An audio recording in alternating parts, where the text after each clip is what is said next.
The call came while I was sitting in the infusion center for in my arm, watching poison drip into my veins to kill the cancer trying to kill me. Rebecca, we need to talk about the wedding date. My sister Olivia's voice had that edge I'd learned to recognize.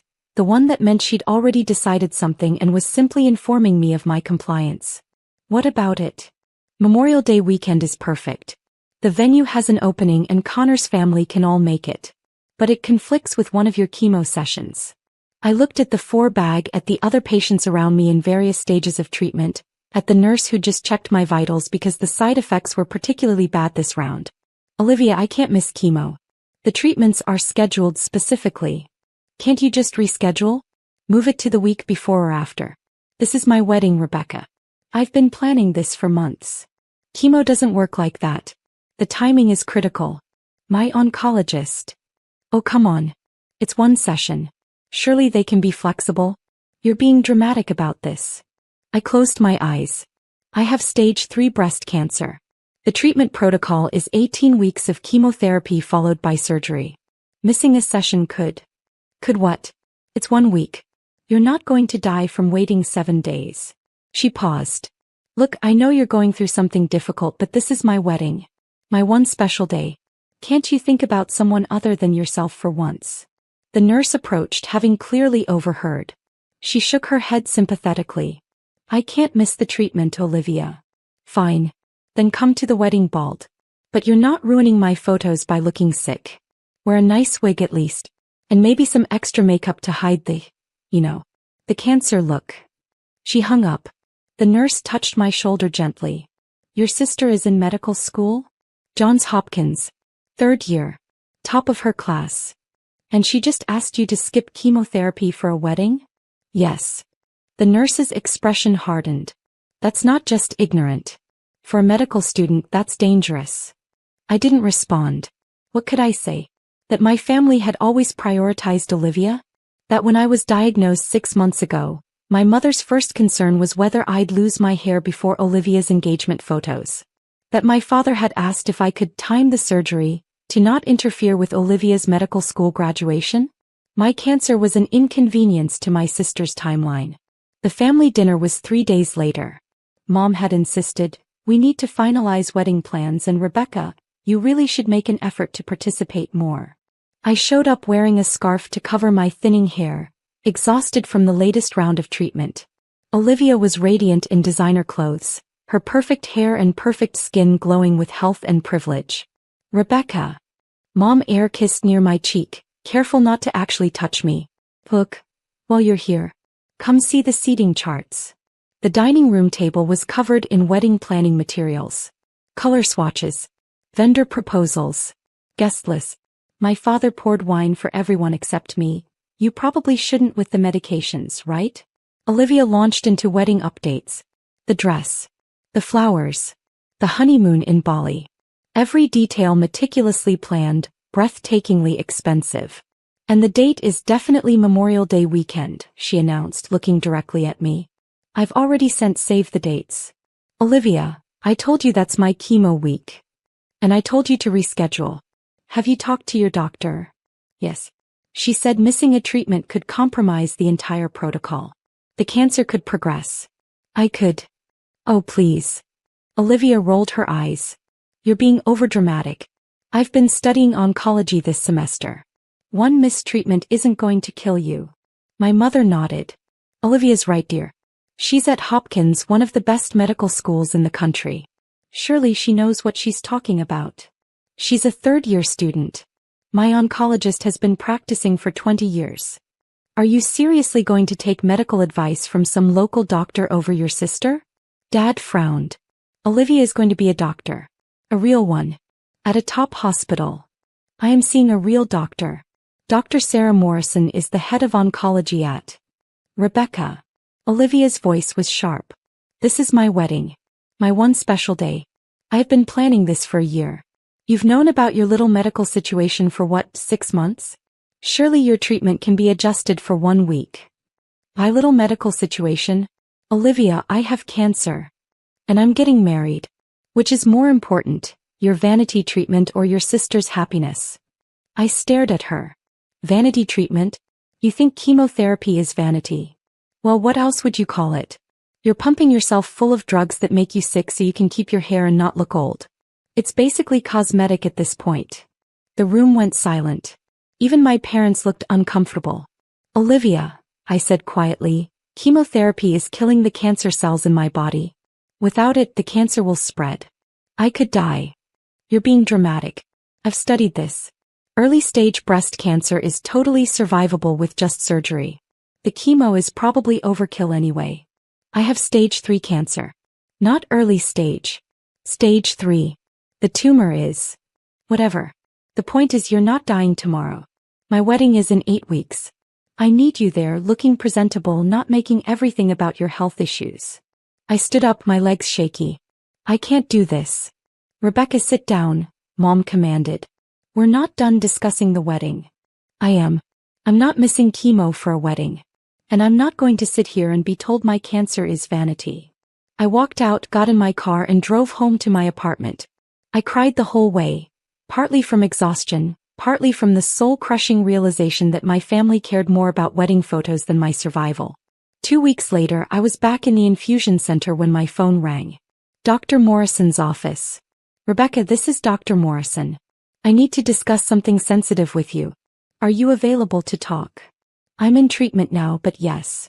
I received a very unusual call today from Johns Hopkins Medical School. Specifically, from Dr. Richard Chin, the Dean of Medicine. My stomach dropped. Why? Apparently, your sister Olivia submitted a paper for her oncology rotation analyzing a case study. The case study was you. What? She used your medical records, which she obtained without authorization, to write a paper arguing that your treatment protocol is excessive. She claimed your oncologist is overtreating for profit, and that you could safely skip multiple chemotherapy sessions without significant risk. I couldn't breathe. Rebecca, what she wrote is not just wrong, it's dangerously incompetent. She misrepresented your pathology, ignored your staging, and drew conclusions that could kill you if followed. Dr. Chin called me personally because he was so alarmed by the quality of her work that he wanted to verify the actual facts of your case. Oh my God. I walked him through your real diagnosis. Stage 3 triple-negative breast cancer. Aggressive cellular characteristics. High risk of metastasis. The exact treatment protocol we're using and why each session is critical. What did he say? He was appalled. Not just by her medical incompetence, but by the ethical violations. She accessed your records without consent, used your private medical information without permission, and demonstrated such fundamental misunderstanding of oncology that he's questioning whether she should continue in the program.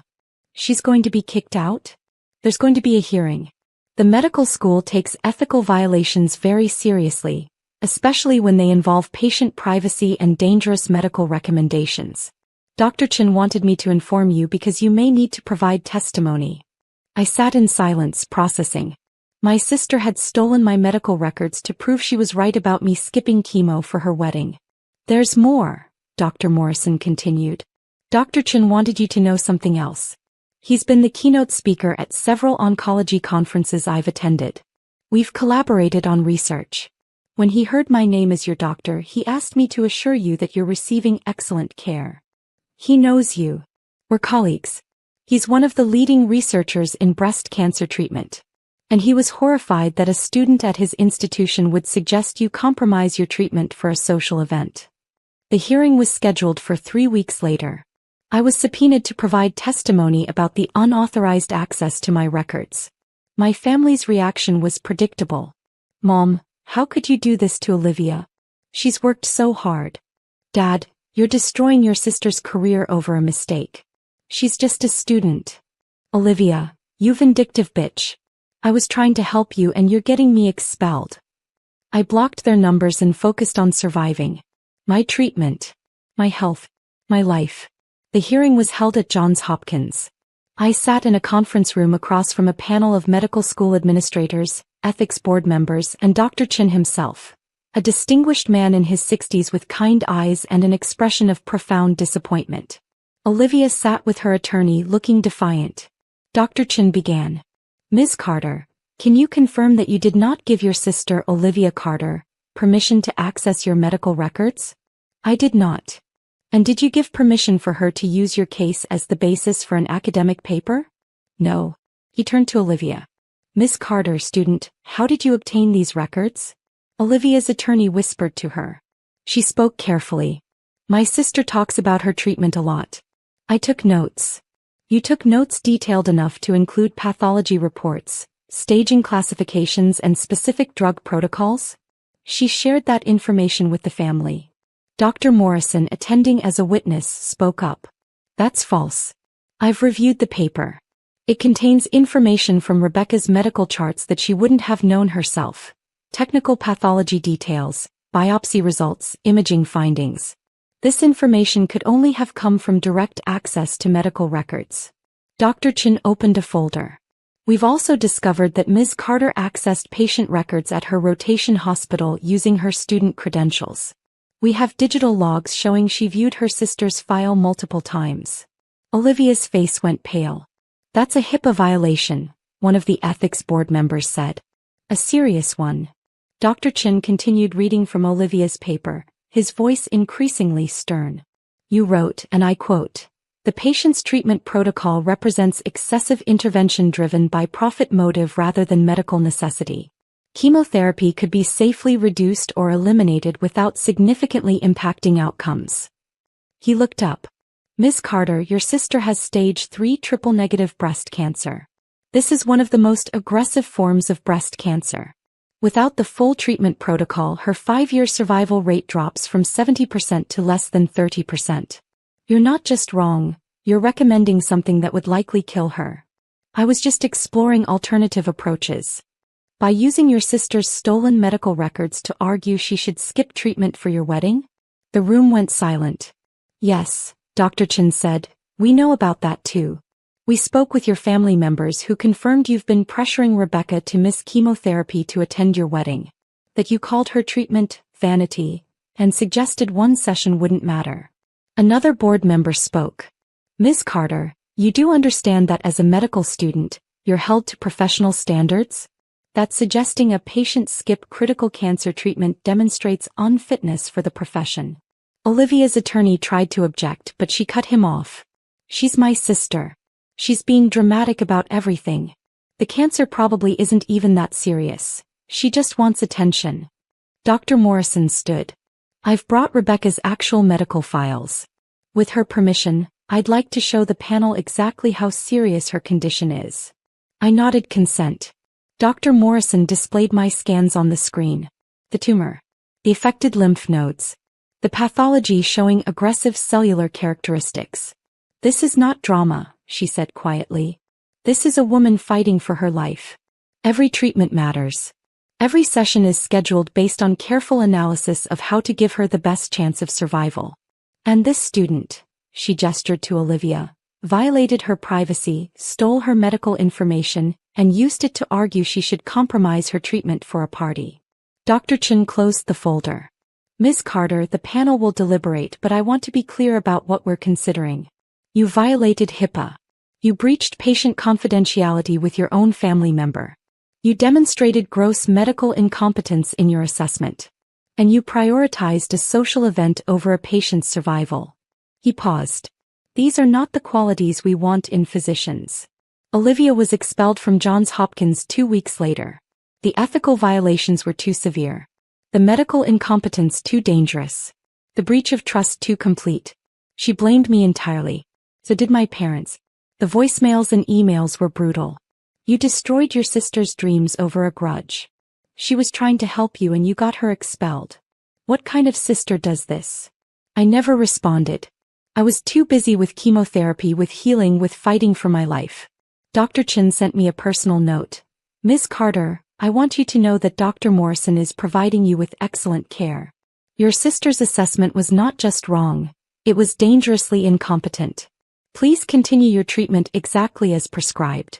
You have a strong chance of beating this, but only if you don't listen to people who value a party more than your life. I framed that letter and put it next to my treatment schedule.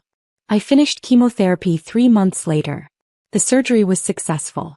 The cancer was gone. During my final scan, Dr. Morrison smiled. Clear. Complete remission. I cried. From relief. From exhaustion. From the overwhelming weight of having survived despite my family's interference. You did it, Dr. Morrison said. You fought hard and you won. Thank you for believing me. For protecting me. Always. That's what doctors do. I walked out of the hospital cancer-free, into a life without my family but with something more valuable. The knowledge that I'd chosen survival over their approval. Olivia never apologized. Neither did my parents. 2 years later, I heard through extended family that Olivia was working as a pharmaceutical sales rep. She'd applied to other medical schools but been rejected. The ethical violations followed her. My mother called once, asking if I'd consider writing a letter supporting Olivia's reapplication. I hung up without answering. Some relationships can't be saved. Some people will always choose the wedding over your life. And some lessons you learn at the cost of everything you thought family meant. But I survived. And that was worth more than any relationship built on the expectation that I should die conveniently. The chandeliers at Lou Bernardine glowed like softened stars above us, their light reflecting in the polished glass of the private dining room. From our table, the Manhattan skyline stretched wide and glittering, a view so rare it felt almost borrowed. My father sat at the head, cheeks flushed with happiness, his hands folded over the linen as though he wanted to hold the evening in place. I can't believe this, he said, his voice thick. 60 years, and I never thought I'd be eating lobster in a room like this. He reached across to squeeze my hand, and for a moment I felt the weight of every double shift he had worked to raise us, every sacrifice he made so that his children could stand a little taller than he did. I smiled, telling him it was exactly where he deserved to be. That was true. But I kept to myself the fact that arranging this night had cost $3,000. I thought of it not as a price, but as a gift. The others at the table did not see it that way. My mother gave me a polite smile, but I caught her eyes flick toward the wine list before she looked away.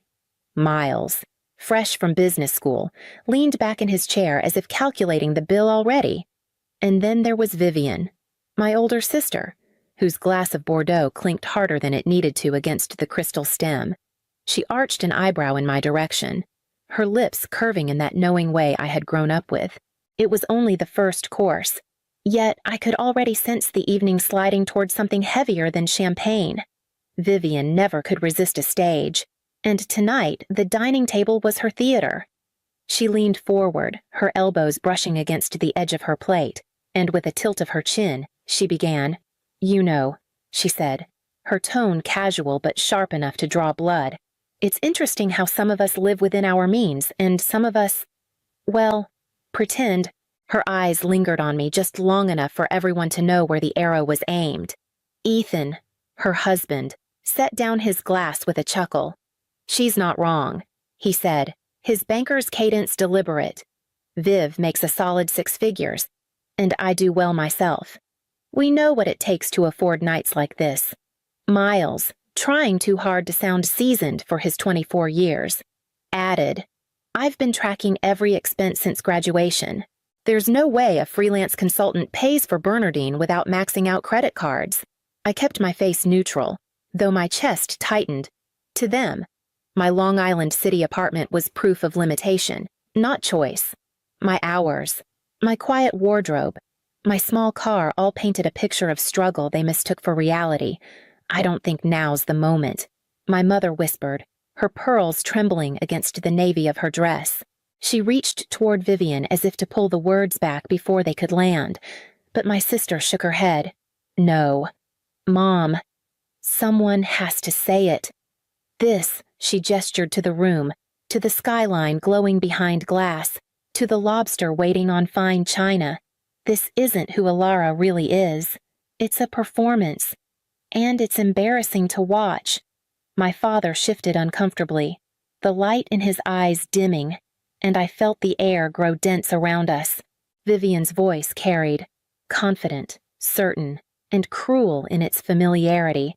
Vivian's words hung over the table like smoke that refused to clear. She leaned back in her chair, crossing her arms with a smug certainty I knew too well. "Since you're so sure you can afford this," she said, her voice carrying just enough to draw a glance from the waiter nearby.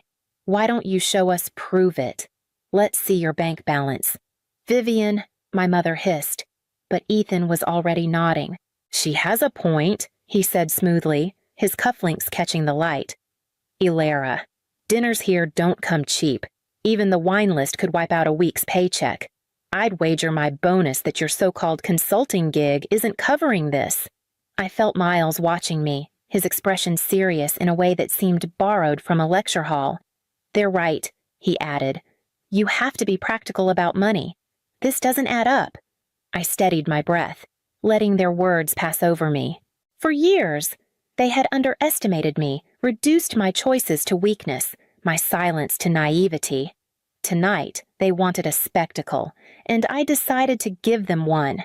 I reached into my purse and drew out a card heavier than it looked, its matte black surface catching no light. The Centurion, titanium, invitation only. I placed it on the table with a quiet tap that seemed louder than Vivian's clink of glass earlier. The room stilled. Even my father, who had stayed silent through most of the exchange, stared at the card as though it might explain me. Vivian was the first to move. She laughed, sharp and humorless. "Oh, please, that's a fake prop if I've ever seen one. Do you honestly expect us to believe you qualify for a black card you'd have to spend $250,000 a year just to keep it? It's not fake," I said, my voice even, though my heart pounded harder than I wanted them to notice. The waiter returned then, and I slid the card toward him. "For the full bill, please." The waiter's shoes made no sound against the carpet as he returned, but the look on his face gave him away.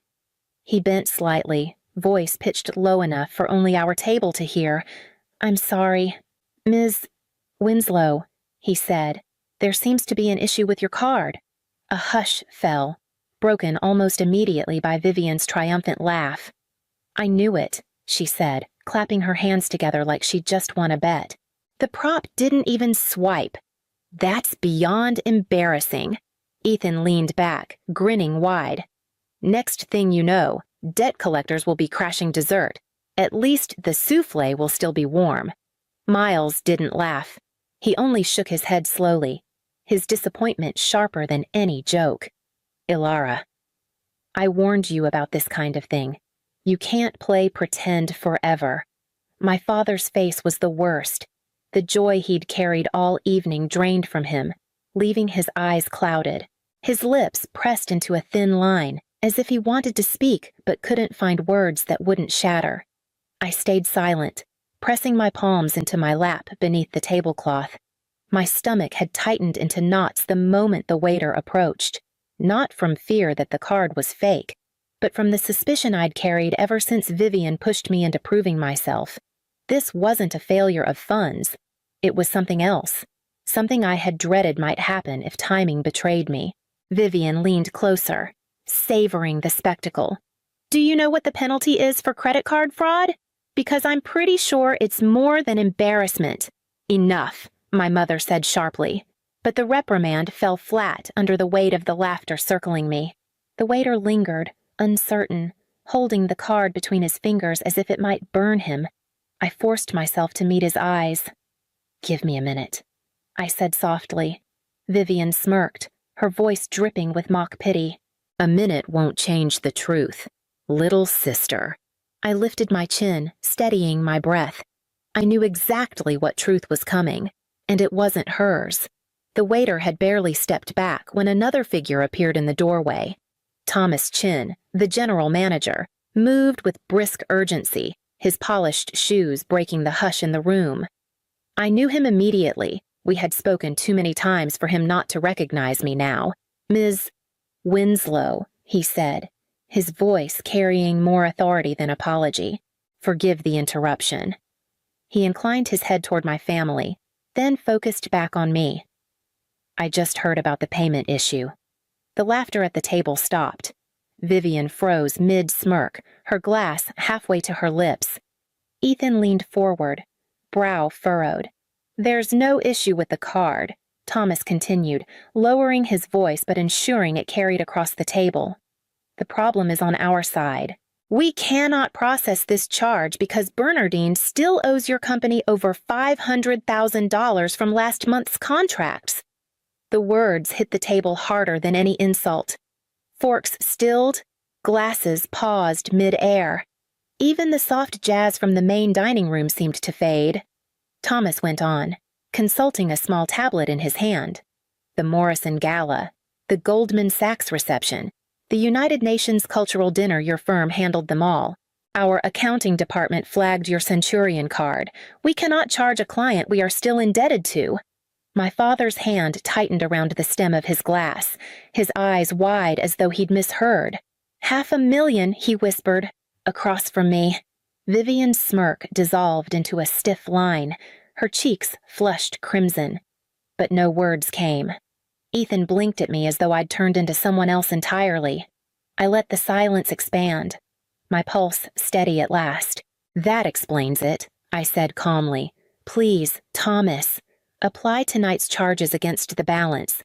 "Of course. Ms. Winslow," he said, bowing slightly. And again, "My apologies for the confusion." As he left, the room remained hushed, the weight of his words still pressing against every wall. I turned back to my family, their faces a mixture of awe, disbelief, and something more complicated. The door clicked softly behind Thomas, and for the first time all evening, no one rushed to fill the quiet. My family sat frozen, eyes locked on me, as if they were seeing someone entirely new. My mother was the first to break the stillness. "All this time," she whispered, her pearls trembling against her collarbone. Her voice carried awe, confusion, and the faintest trace of hurt. I folded my hands in my lap, resisting the temptation to smirk or lecture. Yes, all this time. Vivian still held her wine glass, but her knuckles had turned white against the stem. She opened her mouth, closed it again, then finally managed. "You own something.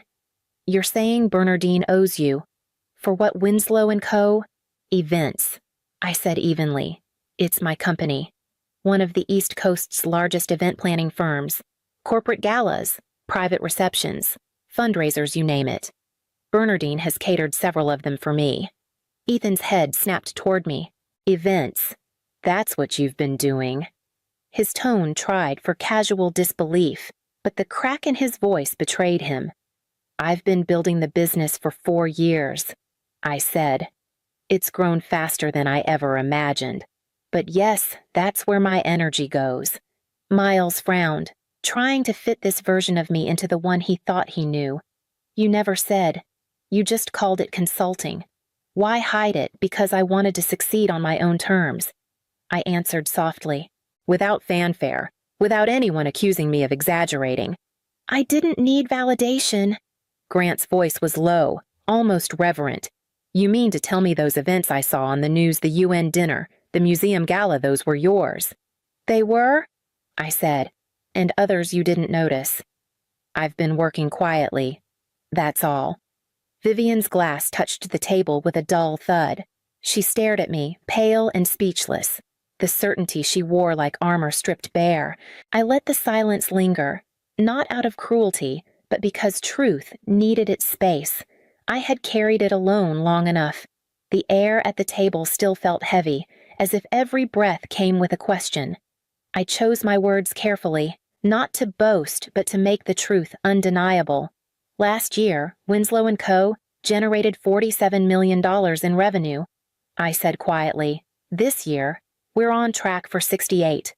The numbers seemed to hang in the space between us. My father blinked hard, as if translating them into something he could grasp. My mother pressed her napkin to her lips. Ethan let out a low whistle and pulled out his phone. His thumb moved quickly across the screen. Winslow & Co. New York headquarters. His face shifted as he scrolled. Fortune 100 client list named in Forbes. He looked up at me, his voice unsteady. "This is real." "It's real." I confirmed. Miles leaned forward, his business school seriousness returning. "If that's true, you must have major contracts. Which one's the Metropolitan Museum of Art?" I said, the New York Philharmonic, several Fortune 100 companies, even the United Nations. The event Bernardine catered last month, that was one of ours. Vivian's eyes darted from me to Ethan's screen, then back to me. Her lips parted, but no sound came. "You never told us?" Miles said, shaking his head. "Not once. Why keep something like this hidden?" I met his gaze. "Because I didn't want to spend my life proving myself to you. I wanted to build something without depending on your approval or your skepticism. If I succeeded, I wanted it to be mine. Entirely mine." My father's voice cracked, thick with pride and disbelief. 68 million. My daughter built this. Yes, I said softly, my hands steady on the table. I built this.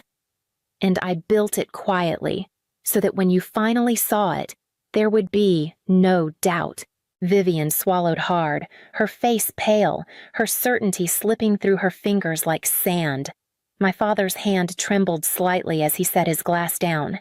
His eyes still fixed on me. "Ilara," he said, his voice thick with emotion. "I don't think I've ever been more proud in my life. But why?" He shook his head slowly. "Why keep something like this from us?" I drew in a breath, because I needed to know I could stand without leaning on anyone's expectations or judgments. I wanted to grow without wondering if your pride or disapproval was shaping my choices. It wasn't about shutting you out. It was about proving to myself that I could. My mother dabbed at her eyes with her napkin. "All these years," she whispered, "you let us believe you were just getting by. You carried our doubts in silence. You let your sister talk down to you, and you never said a word." Across the table, Vivian's face had lost all its practiced certainty. She set her glass down with a muted clink and stared at the linen as though it might hide her. "I lectured you for half the evening," she said finally, her voice raw. "I mocked you about money, about appearances while knowing nothing about the life you'd built. Do you have any idea how foolish I feel I reached across the table, my hand steady? Viv, envy can blind anyone. You thought you were protecting me from mistakes I wasn't making. I don't need your apology. I just need you to see me clearly now." She looked up, her eyes uncertain, her defenses cracking. For the first time that night, she didn't look like my critic. She looked like my sister. The silence that followed wasn't heavy anymore. It carried the fragile weight of something that might be repaired. The waiter returned with a chilled bottle of champagne, his movements smooth and discreet. "Compliments of the house," he said, bowing slightly before easing the cork free. The soft pop cut through the silence, and for the first time that evening, no one winced at the sound. He poured carefully, each glass catching the golden fizz. When he finished, my father raised his flute with hands that still shook, though this time from something closer to joy than fear. "To my daughter," he said, his voice breaking. "Not for the money, for the strength she carried when we didn't see it. To resilience," my mother added softly, lifting her glass through tears. I raised mine last. "To authenticity, to family that learns to see each other as we are, not as we assume." The crystal touched gently in the center of the table. For a moment, it felt as though the evening might be salvaged. The laughter that followed was tentative, but it no longer carried cruelty. I let the warmth settle before speaking again. "There's something else," I said. "Next spring marks your 35th anniversary. I'd like to plan it a celebration worthy of what you've built together. Not as a display, but as a gift, something beautiful and entirely from the heart." My mother gasped softly, a smile cutting through her tears. My father simply nodded, unable to speak. Vivian lifted her glass again, her smile tight at the corners. "That would be something," she said, her words polite but her pride still lingering in the shadows. I caught the strain in her tone, and I let it be. The champagne sparkled between us, a fragile bridge across the earlier divide, carrying us all just far enough toward tomorrow. We stepped out into the Manhattan night, the sharp air cutting against the warmth of the dining room. The city hummed around us, taxis sliding past, neon spilling over the sidewalk, the endless rhythm that had carried me through years of long days and longer nights. For a moment, we all stood together, the skyline rising above us. My father exhaled deeply, his arm resting gently around my mother's shoulders. She leaned into him, her eyes still glistening, though now with something closer to peace than shock. I walked a little ahead, letting the cool air clear my chest. Behind me, Vivian's heels clicked against the pavement before she caught up, slipping her arm through mine. She hesitated, then said with a half smile, "Next time, maybe just lead with Millionaire. It would save me the lecture." I laughed, not unkindly, "And ruin the suspense." Her smile faltered into something more genuine. "I'm sorry, Alara. Truly, I may never live this down. You don't have to." I told her, "You just have to remember that what matters isn't the number in a ledger, but the truth between us." She squeezed my arm, and for once, there was no sharpness in her touch. We walked on, my family falling into step beside me. The night felt different now, lighter, freer, as though the weight of pretending had finally lifted. The dinner had cost $3,000, but the gift I carried out of Bernardine wasn't measured in money. It was in knowing my family finally saw me whole beyond doubt, beyond modesty, beyond the need to prove anything at all. For as long as I can remember, the Alden family cruise had been less about sailing and more about spectacle. Each summer, my parents chartered a luxury yacht and paraded us through the Caribbean like royalty. Every cocktail hour a stage for business triumphs and social conquests. To them, the sea wasn't freedom. It was a mirror in which they could admire themselves. This year, I wasn't even invited. The message came on a Tuesday morning, a vibration on my phone that I expected to be routine. Instead, I saw my mother's name and her careful words. "This year's cruise is for successful families only. You'll understand?" I stared at the screen until the letters blurred. After years of enduring their subtle jabs and backhanded praise, this was no misunderstanding. It was a dismissal, deliberate and final.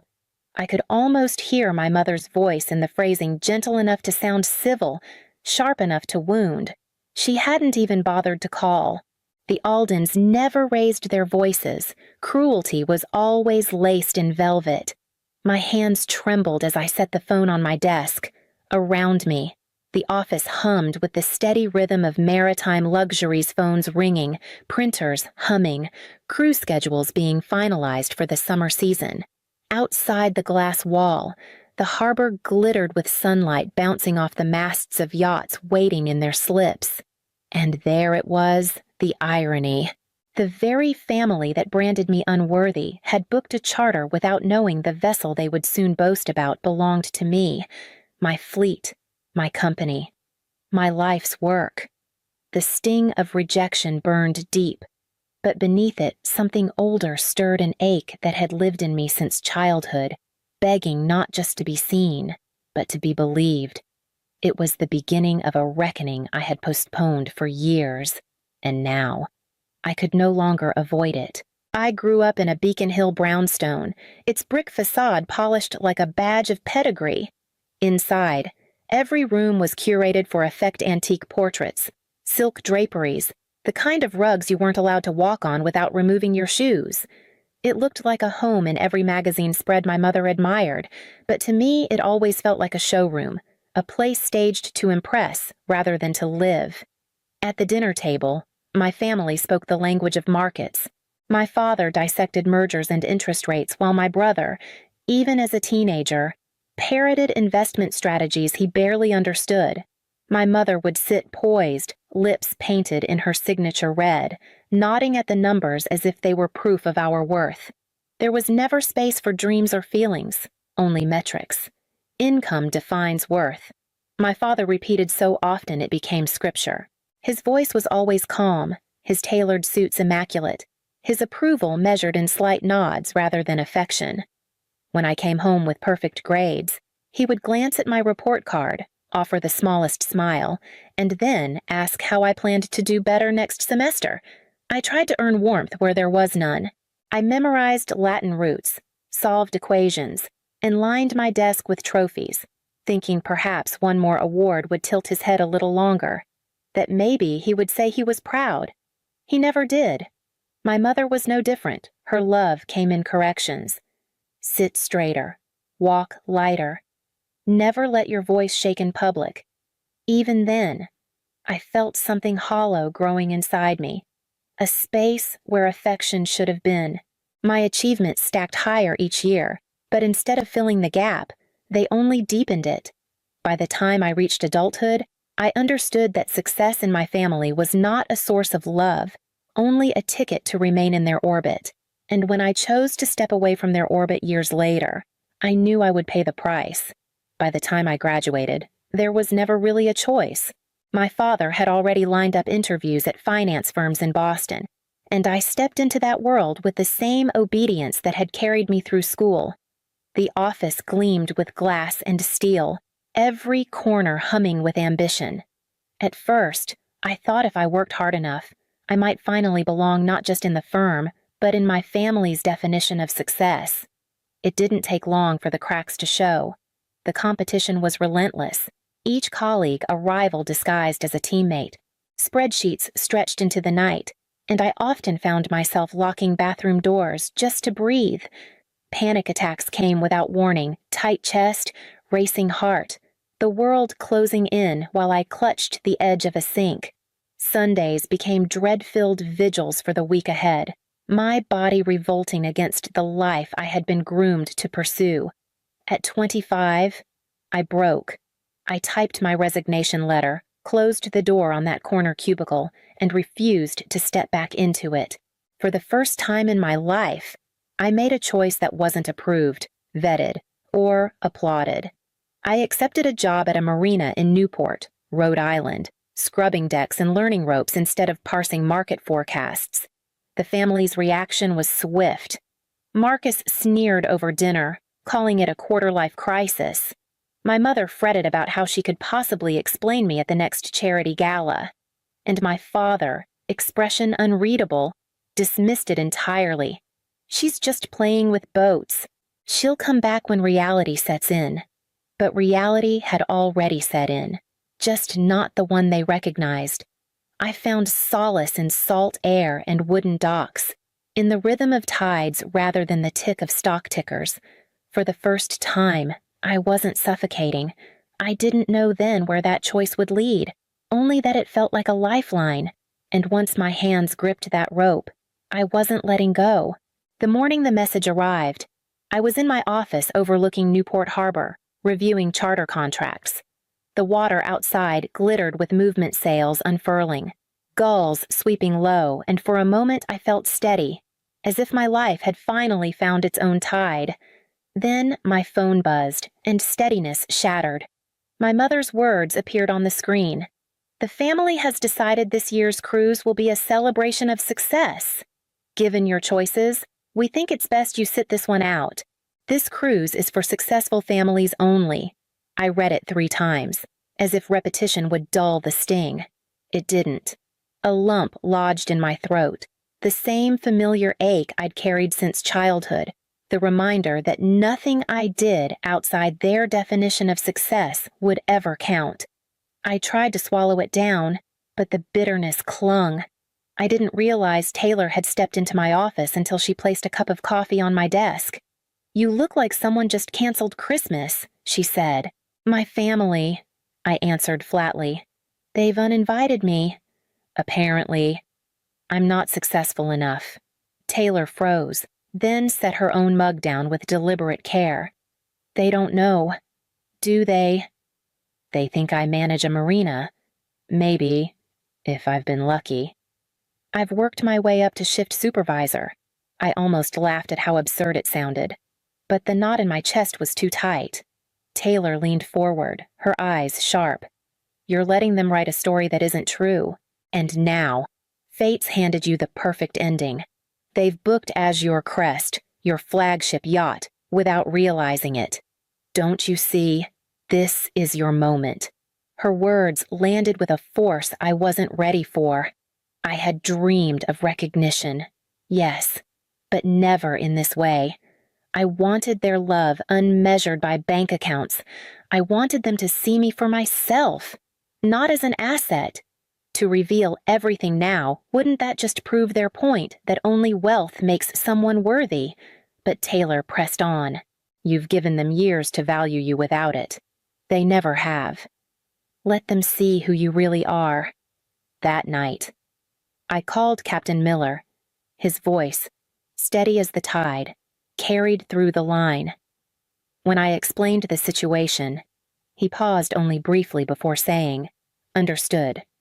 Miss Alden, we'll prepare for your arrival. We arranged it carefully.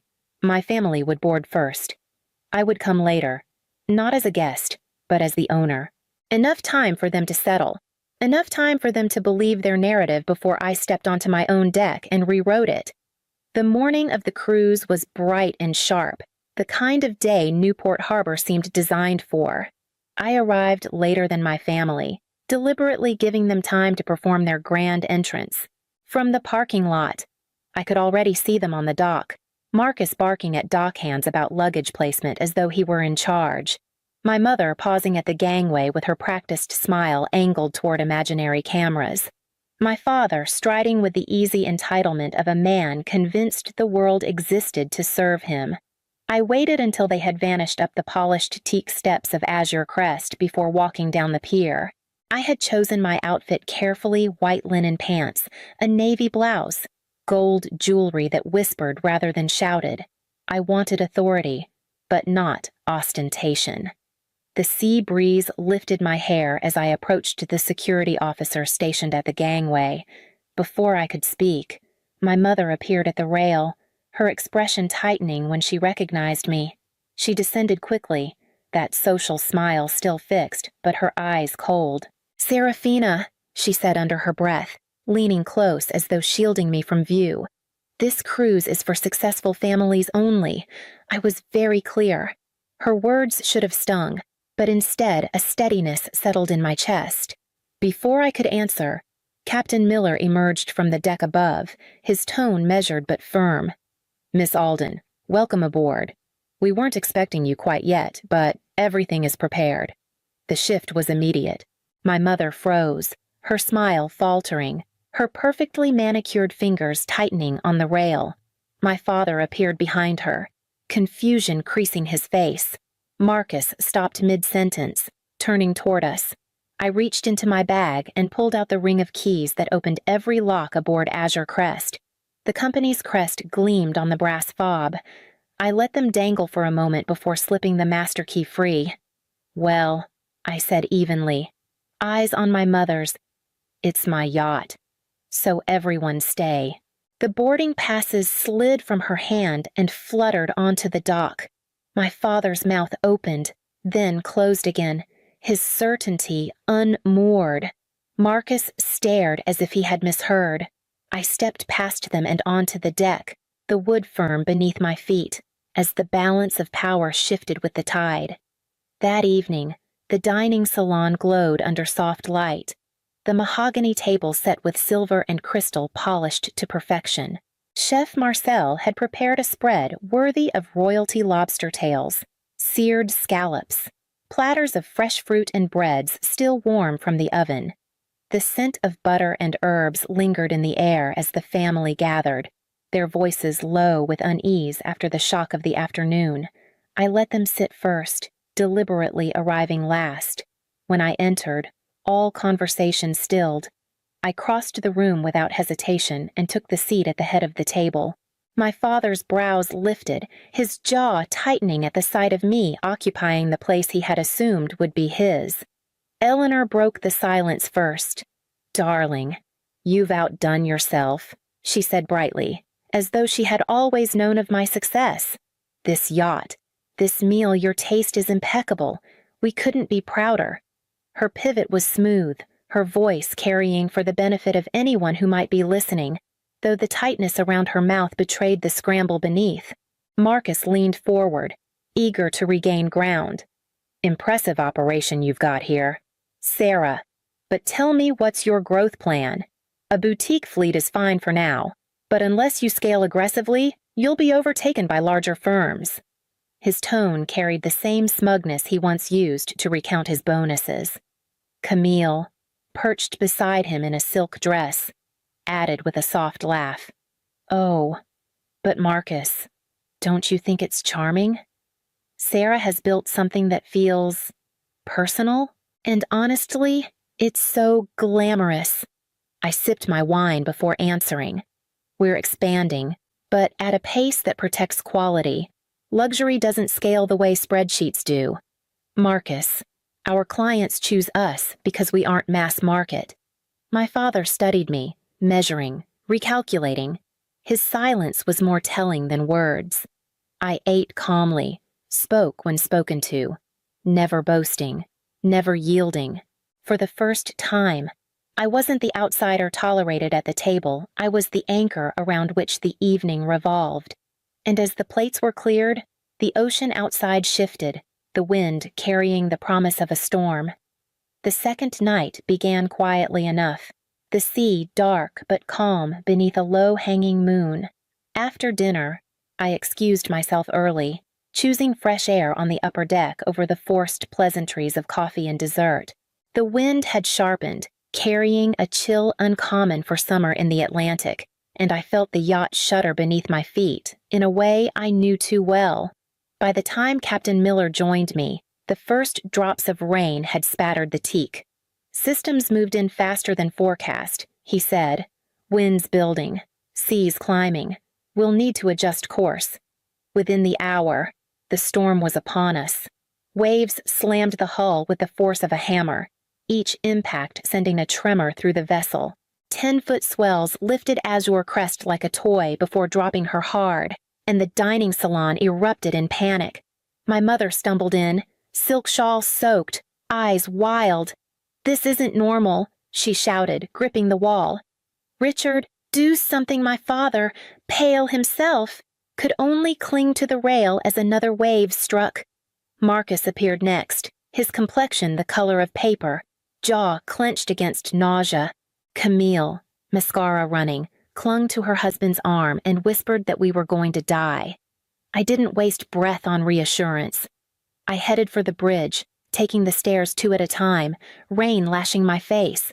The crew was already in motion, voices crisp over the storm. I stepped beside Captain Miller, scanning the radar. "Adjust 5 degrees east," I ordered. "We'll reach the cove by dawn if we hold this line. Stabilizers to maximum. Aye, Miss Alden." The first mate responded, moving to the controls. Lightning split the sky, illuminating the faces of my family clustered at the doorway, drawn by fear and curiosity. They watched as I spoke calmly with the crew, issued directions, and braced myself against each roll of the yacht. Not once did my voice rise above steady command. For years they had seen me as weak, frivolous, even laughable. Now, in the chaos of the storm, they saw something else, competence, authority, a steadiness they lacked. By the time the seas eased hours later, their silence was louder than the wind. And I knew the storm had done more than test the yacht. It had changed what could no longer be unseen. By morning, the seas had calmed, but the family was different. The storm had stripped away the polish they wore like armor. At breakfast, no one boasted or postured. Silence hung heavier than the night's thunder. It was my mother who spoke first, her voice quieter than I had ever heard it. "I've spent my whole life trying to keep control," she said, fingers tightening around her coffee cup. "Appearances, standing, reputation, all of it. And last night I realized none of that means a thing when the waves rise." She didn't look at me, but the admission itself was more than I expected. My father cleared his throat. "You handled yourself well. Better than I could have predicted." The words were clipped, but they carried weight. He was acknowledging not just survival, but competence. Yet, even as he spoke, I saw the calculation in his eyes, the numbers, the scale of the business, the valuation he still couldn't stop measuring. Marcus leaned back, pale but steady. I didn't know you knew all that. Navigation, systems, command. I thought you just managed. The grudging respect in his tone was as close to an apology as I'd ever get. Camille studied me openly, envy flickering in her gaze before softening into awe. You looked like you belonged up there, she said. Not like you were pretending, like the rest of us. It was Amanda, our cousin, who surprised me most. She was still in college, shadowing Marcus for the summer. I've been miserable in my finance internship, she admitted. But seeing you last night, I realized I want something that feels real, not just prestigious. Her eyes met mine with a kind of clarity that made my chest tighten. The cracks were there now, hairline fractures in the walls that had defined us, and for the first time I wondered what might grow in the space they left behind. By the time we reached Nassau, the storm was already a memory, but its mark lingered in the way my family moved quieter, slower, stripped of the constant edge of competition. No one bragged about portfolios or corner offices. The air was subdued, as though each of them was still turning over what they had seen on the bridge. We gathered on the main deck for departure, the skyline rising behind us.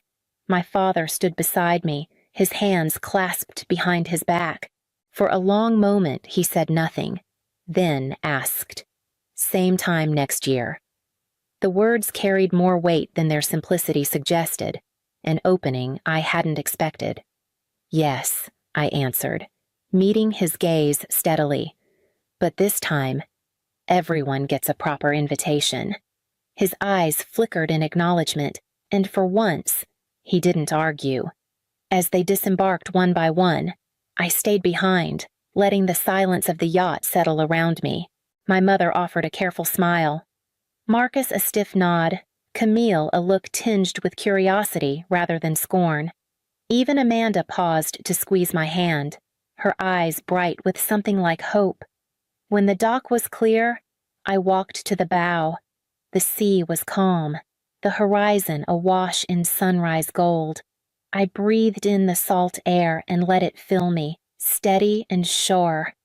For years, I had carried the weight of their disapproval like an anchor, measuring myself against their yardsticks and finding myself lacking. But here, with the sun climbing over Azure Crest, I understood what I had built. Success was never about their validation. It was about living in alignment with myself, unshaken by their definitions. And at last, I felt the peace of no longer needing to prove a thing,